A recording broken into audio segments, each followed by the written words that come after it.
প্রিয় বন্ধুরা, তো তোমরা কেমন আছো? আশা করছি তোমরা যে যেখানে আছো সকলেই ভালো আছো, সুস্থ আছো, আর আমরাও ভালো আছি তোমাদের আশীর্বাদে। তো চলে আসলাম আরেকটি নিউ ব্লগ নিয়ে। আমি মল্লিকা, আমার ব্লগ চ্যানেলে তোমাদেরকে অনেক অনেক স্বাগত, অনেক অনেক ভালোবাসা। তো এখন বাজে 5:30, আর এখন থেকে আমার ব্লগটা আমি শুরু করছি। সকালে ঘুম থেকে উঠেই আগে চোখে মুখে জল দিয়ে দিয়েছি, তারপরে ঘর বারান্দাগুলোকেও ঝাড় দেওয়া হয়ে গেছে, আর আমি উঠোনটাও ঝাড় দিয়ে নিয়েছি। তারপরে রান্নাঘরে যে বাসনপত্রগুলো থাকে সেগুলোকে আমি কলপারে নিয়ে এসেছি। তো এবার আমি বাসনগুলোকে মেজে নিচ্ছি। তার সাথে তো আমার মেয়ে আছেই, সেটা তো তোমরা দেখতেই পাচ্ছ। তো যাই হোক বন্ধুরা, তো সম্পূর্ণ ভিডিওটা দেখার অনুরোধ রইল তোমাদের কাছে। আর যারা আমার নতুন বন্ধু তাদের কাছে অনুরোধ করব আমার পাশে থাকার, আর যারা আমার পুরনো বন্ধু তাদেরকে অনেক অনেক ভালোবাসা গো। তো দেখো আমার এখানে বাসনগুলো মাজানো হয়ে গেছে। তো এবারে আমি বাসনগুলোকে ধুয়ে নেব।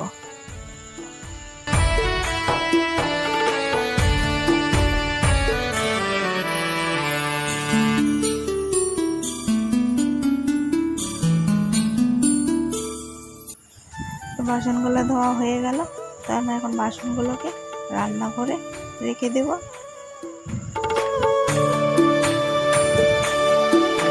বাসনগুলো রেখে দিয়ে তারপরে আমি ছাগলকে ঘাস দিয়ে দিচ্ছি।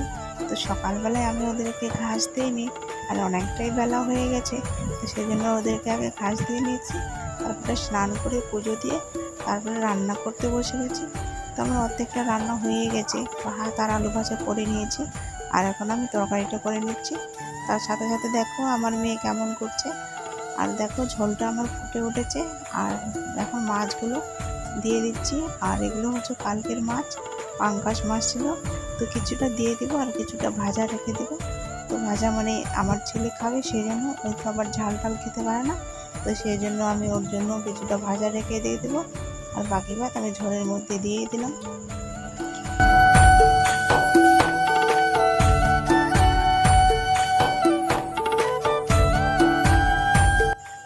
রান্নাবান্না শেষ করে এবারে আমি রান্নাঘরটাকে ভালো করে ঝাড় দিয়ে দিচ্ছি।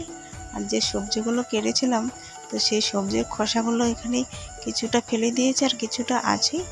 দেখো আমি এগুলোকে এখন তুলে নিচ্ছি, আর যেখানে আমরা সার ফেলি সেখানটায় আমি ফেলে দিয়ে আসবো।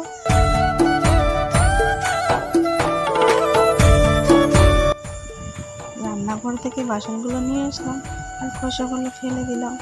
তারপরে আমি বাসনগুলোকে এখন মেজে নিচ্ছি। আর মেয়ে তো মানে রান্না করার সময় দেখতেই পেয়েছো আমার পিঠের মধ্যে চড়েছিল, তার আগে লঙ্কা ফঙ্কা কী নেড়েছে, তোর হাতগুলো একটু ধুয়ে দেবো। আর দেখো আমার বাসন মাজা হয়ে গেল, আবার ধুয়ে নিচ্ছি, আর হাত পাগুলো একসাথে ধুয়ে নিলাম, আর মেয়েকেও আমি হাত পাগুলো ধুয়ে দেবো।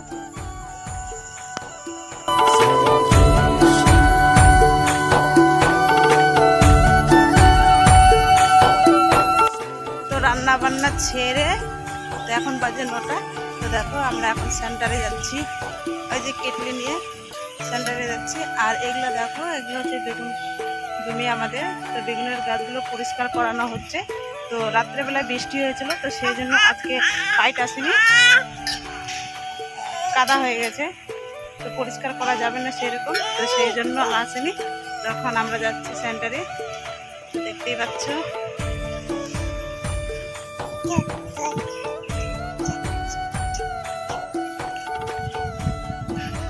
তো এখানটায় একটা মন্দির, এখানটায় পুজো হয় আমাদের বৈশাখ মাসের প্রথম মঙ্গলবারে, এদিকে পুজো হয়। আর এই রাস্তা দিয়ে আমরা সেন্টারে যাচ্ছি। তো এটা হচ্ছে আদিবাসী পাড়া, আর ওইদিকে আমাদের বাড়ি। তো আদিবাসী পাড়াতেই আমাদের সেন্টারটা, বেশি দূরে না, কাছাকাছি। তো চলো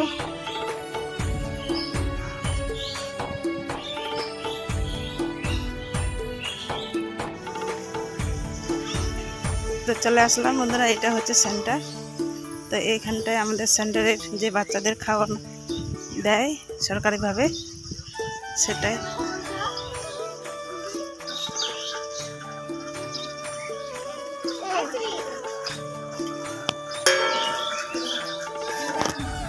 থাকো এখানে। তুমি আবার টিভিতে যাবে তাড়াতাড়ি। থাকবা এখানে ওদি। অনেক তাড়াতাড়ি টিভি করবা। রান্না বান্না ছেড়ে যে আমি কেটলিটা দিয়ে এসেছিলাম, তো 9টার দিকে দিয়ে এসেছিলাম, তো আমি 10টার দিকে গিয়ে নিয়ে এসেছি। তো দেখো খিচুড়ি আর একটা গোটা ডিম দিয়ে দিয়েছে আর একটা ছাতুর প্যাকেট দিয়ে দিয়েছি। তো সেন্টার থেকে আসার পরে দেখি ছাগলগুলো রৌদ্র পেয়ে গেছে, তো সেই জন্য ছাগলগুলোকে আমবাগানের ভিতরে আর কি ছায়াতে রেখে দিব।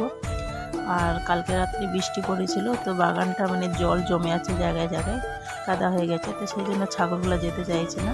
তো দেখুন যেখানে সেখানে জল জমে আছে, যে গাছটার সামনে আমি বাঁধি, তো সেই জায়গাটা একটু শুকনো শুকনো আছে, তো সেইখানটায় আমি এখানটায় বেঁধে রেখে দিচ্ছি। আর ভিজা জায়গাগুলোতে ছাগলগুলো থাকতে চায় না, আর ওগুলো মানে এমনিতে সর্দি লেগে গেছে ওদের, আর ভিজা মাটিতে থাকলে তো আরও বেশি সর্দি লেগে যাবে। তো করার কিচ্ছু নাই, আর ছাগল বাঁধার জায়গাও নেই আমাদের, তো সেই জন্য বাগানের মধ্যে রেখে দিলাম। তো এখানেই থাক, যেহেতু এই জায়গাটা একটু শুকনো শুকনো ভাব আছে, তো এই জায়গাটাই আমি রেখে দিয়ে দিলাম। তো ছাগলগুলোকে ওদিকে আমি ছায়াতের মধ্যে রেখে দিয়ে আসলাম, আর দিকে আমি 2 ভাই বোনকে আমি খিচুড়িটা খেতে দিয়ে দিলাম। তো 2 ভাই বোনে এখন খিচুড়িটা খেয়ে দিচ্ছে।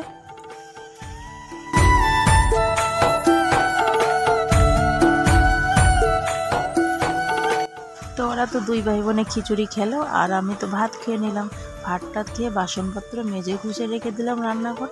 তারপরে অনেকগুলো কাপড় ছিল 1 গামলা, তো কাপড়গুলোকে নিয়ে আসলাম। নিয়ে এসে এখন আমি স্রাব জলে ভিজিয়ে রেখে দেবো।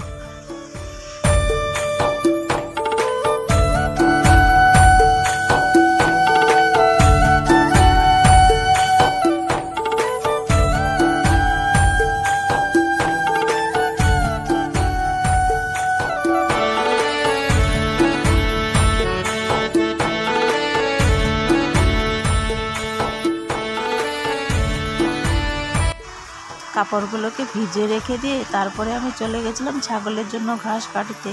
আর সকাল থেকে একটু কালকে ছিল ঘাস, তো ওইটুকু সকালে দিয়েছিলাম। আর হচ্ছে দুপুর টাইমে একটু আমি দিয়েছিলাম আম পাতা, এগুলো পাতা পোতা এগুলোই দিয়েছিলাম। তারপরে আমি এখন 2 ভাই বোনে তোরও ঘুমিয়ে গেছে, তারপরে আমি এখন 1 ডালের মতো ঘাস কাটে নিয়ে আসলাম। তারপরে আমি এখন ছাগলগুলো দিয়ে দিলাম। ছাগলগুলোকে ঘাস টাস দিয়ে এসে কাপড়গুলো যে ভিজিয়ে রেখে দিয়েছিলাম, সে কাপড়গুলোকে আমি কেচে নিয়েছি, ধুয়েও নিয়েছি। এবারে আমি কাপড়গুলোকে রোদের মধ্যে মেলে দিচ্ছি।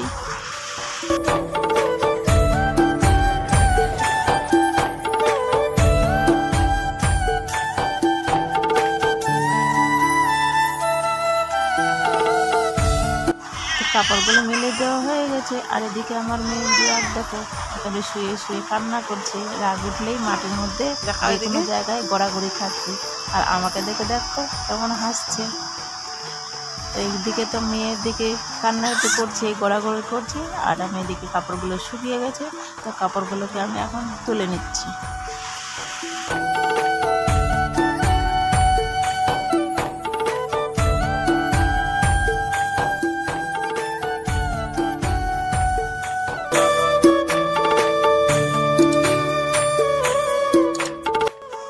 যে কাপড়গুলো তুলে নিয়ে এসেছিলাম, সেই কাপড়গুলোকে আমি গুছিয়ে রেখে দিয়েছি।